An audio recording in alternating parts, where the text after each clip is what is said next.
Hey there, keepers. In this video, we're going to do something a little bit different. We're going to do an interview with a lighthouse keeper, but that lighthouse keeper is not me.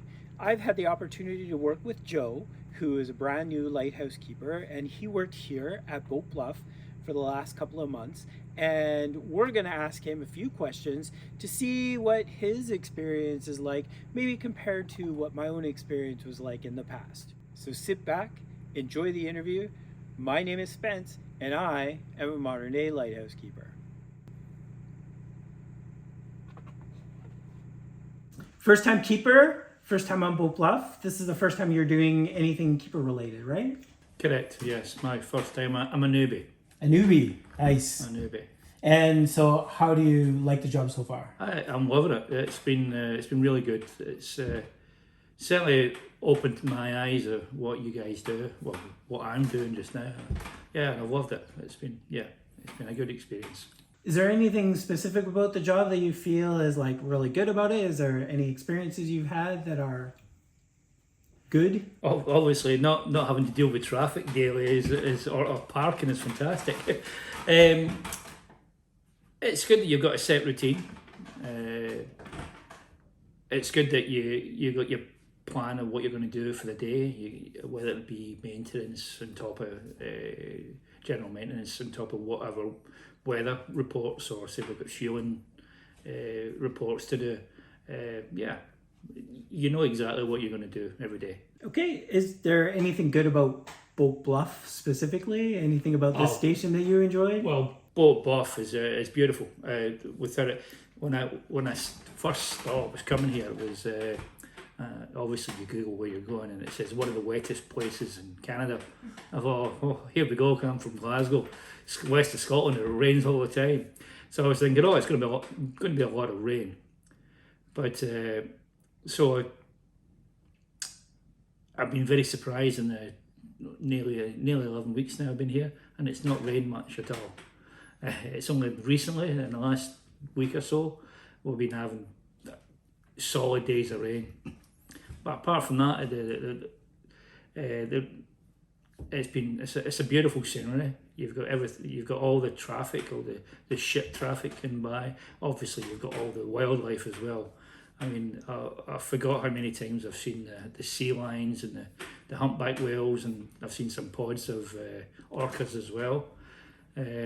Unfortunately, no, I haven't seen the bears or the wolves that I know we've got on the island. But apart from that, it's a stunning place.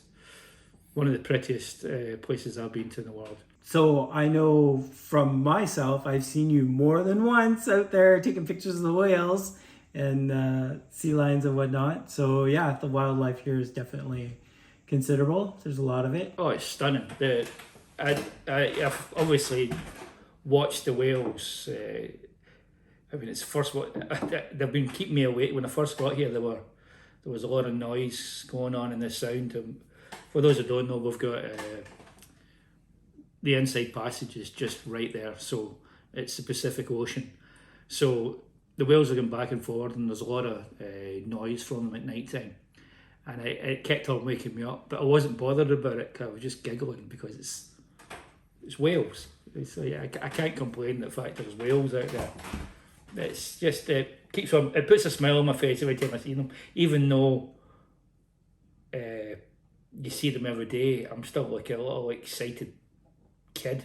Funny enough, quick story, I know that for myself, when I got here, I was quite interested in the whales and whatnot as well. It's very unique being able to see whales so close to you and just doing their thing naturally and being normal. But I'll tell you, after being here for a few years, the whales do get on your nerves. They are loud, and they are loud all night. So yeah, sometimes they are difficult to sleep when the whales are outside making all their noise. So I totally understand. People don't always understand the idea of whales being annoying, but they do get annoying sometimes. So is there anything about the job so far that, now you've been on the job for how long now? Just under 11 weeks. 11 weeks? Yeah. And in that time, is there anything you came across that you weren't so happy about, or that was kind of like, this isn't really what I thought it was going to be? The only thing, I've got a family, my family are back. I've got 4 daughters back home, my partner as well. So I miss my family, I miss my kids. My kids are missing me. But obviously, we've got good high speed internet, and so I'm talking to them daily. So that's good, and they're seeing what Daddy's doing. So that's good as well. Yes, I miss my family and my partner, but. The only thing I suppose that if I was a bit more prepared would be to plan my diet, the food that I'm buying for the month, and maybe plan my meals, because I can't just nip out to the store. Right. Well, the fact that we only get our groceries delivered once a month does make it a little bit difficult when you're trying to buy.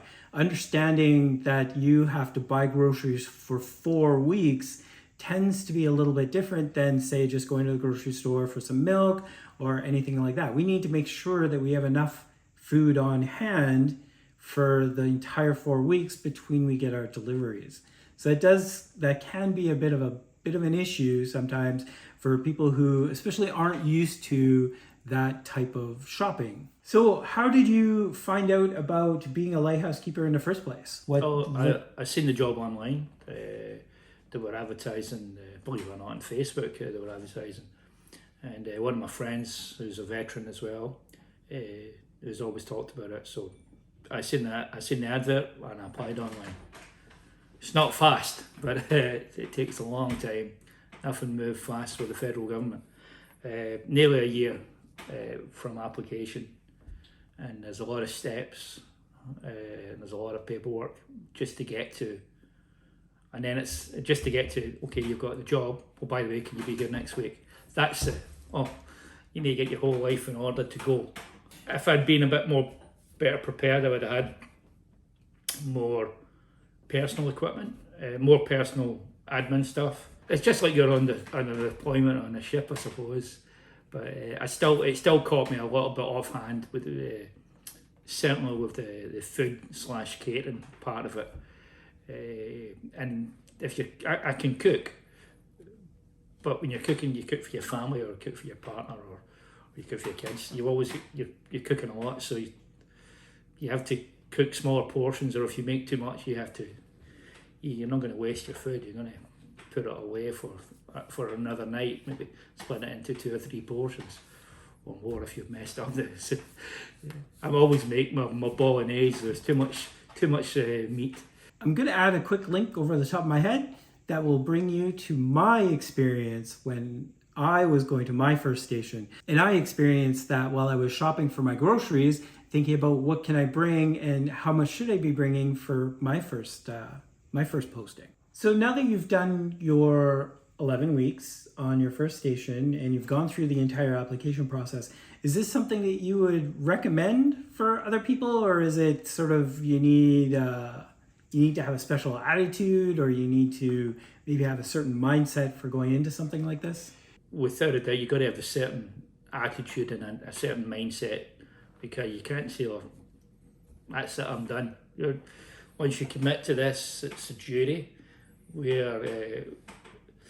This isn't just a job. We're